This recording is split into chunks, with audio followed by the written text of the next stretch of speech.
You're listening to Winnipeg's Classic 107. My name is Simon Rusnak. Well, here's something to celebrate. The Manitoba Chamber Orchestra presents an online, free-of-charge winter series featuring some of the province's most cherished and talented musicians captured in vivid filmmaking and rich audio. No strangers to the MCO, clarinetist Cathy Wood and percussionist Victoria Sparks, together known as the duo Viđarneisti, will be first to perform with the premiere of their concert Winter Songs on Thursday, February 10th. Both Cathy and Tori have joined me now. Hello. Hi. Hi. First of all, I just have to say great pronunciation on Viđarneisti. Well, that was the very first thing I was going to ask you. How'd the pronunciation go? It's a bit of a toughie, I have to say. You nailed it. Yeah, you nailed it. There must be some Icelandic in your blood somewhere. I don't know. So it's all Ukrainian, but hey, just doing my darndest. Well, Ukrainians are fond of their extra consonants and sounds too. So ain't that the truth? So would you mind first, Tori, telling us a little bit more about this rather clever name that you've come up with for the duo?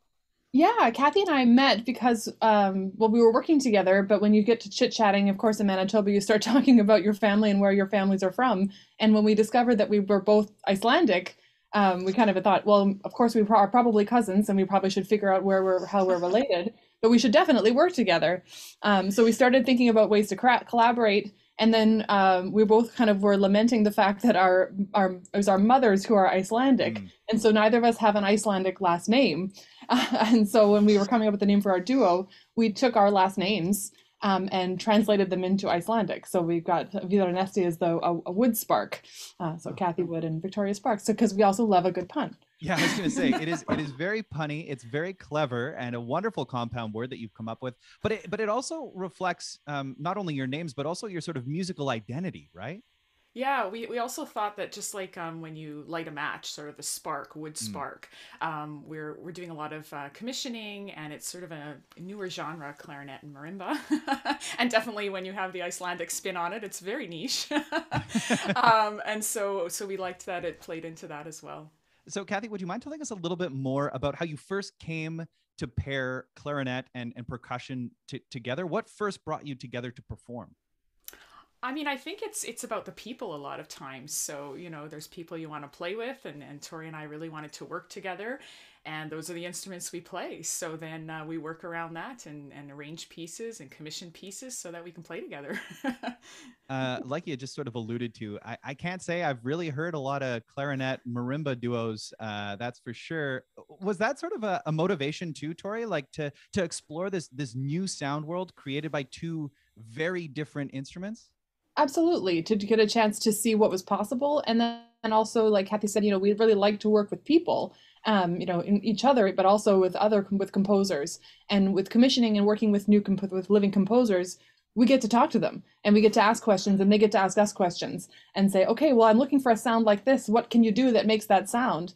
And our first commission was with a woman named Fiola Evans. And we did a lot of experimentation with the sounds that the marimba could make and the sounds the clarinet can make, and also adding even some special effects with a bowed tam-tam and rocks in the piece and all different kinds of extra sound effects.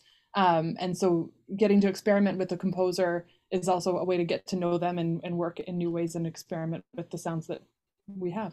And I remember the first time we worked on her piece, hearing bowed marimba and clarinet together, we both just stopped in rehearsal, shocked at how beautiful this sound was and how well they blended. So that was a great moment. Sometimes we tell sorry. No, go ahead, Tori. No, go ahead. No, sometimes we actually tell composers, this is a great sound, you should use it.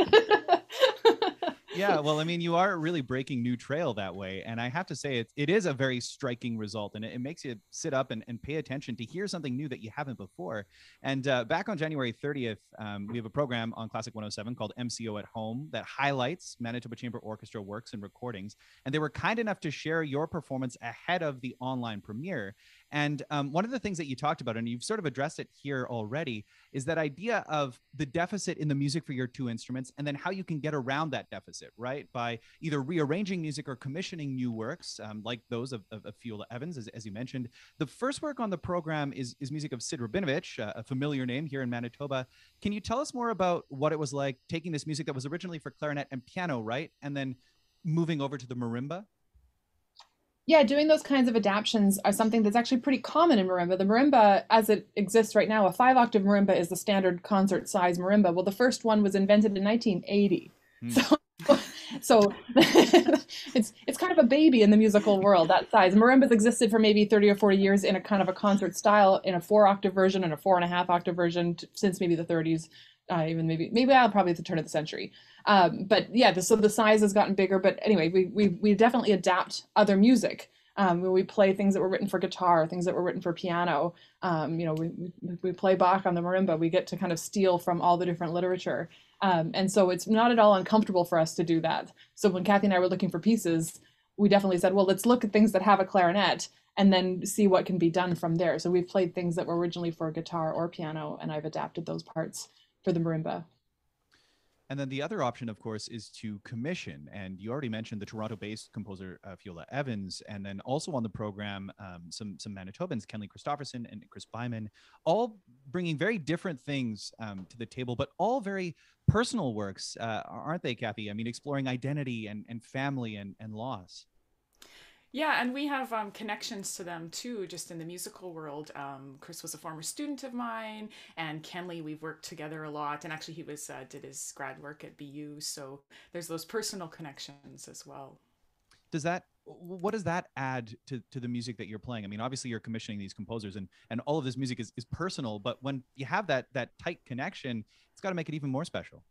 Yeah, it's more special, and there's more impetus to put everything you can into it because it has so much meaning. Tori, did you have anything to add about those connections with the Manitoba composers and what it's been like kind of blazing this new trail with them and your duo? It's been really wonderful to get to kind of, well, like we already talked a little bit about working with a composer to share what kind of different sounds are possible, but then also conversely turning it around. And like you said, these composers wrote very different things. Mm-hmm. And so for us to get to kind of express their voices in very different ways, Chris's piece is very different from Kenley's, which is very different from Fiola's.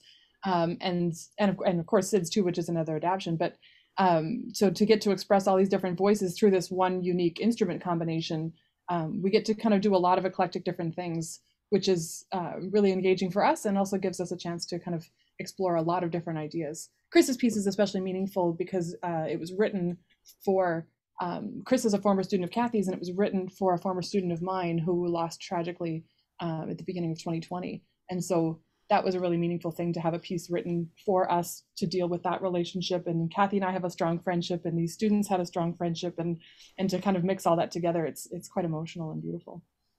Well, I'm so sorry about that loss, but the result, this beautiful requiem that Chris Byman has composed is very striking and a wonderful testament, I'm sure. Now, this concert is set to premiere on YouTube on February 10th. I got to ask, have you seen the recorded result yet? I'm really curious. Not yet. So it'll be fresh for us too. We're excited to see it. We did listen to the show on Sunday, so we were texting each other like, we saw her on the radio. So we've heard some of it, but we haven't seen it yet. I'm really curious about that. I mean, like often, we put music into the world and there it goes, right? It is a live event. But over the past 2 years already, we've seen plenty of online things. Has it gotten like better watching yourself? Do you enjoy it? Like, I'm really curious about that before I let you go. Oh, that's a tough one. I think, I mean, yes, it's nice to be able to sit and Tori and I can talk back and forth over a glass of wine while watching our performance, which is kind of fun. Normally there's that kind of stress and busyness around performance time. So that's a great aspect of it. Yeah. And we've talked about the different challenges sometimes, dealing with creating a virtual concert. You're trying to give an audience an experience of hearing a piece of music and not necessarily in the same kind of setting, but creating some energy of a performance. There's usually a kind of a progression in the way a concert goes.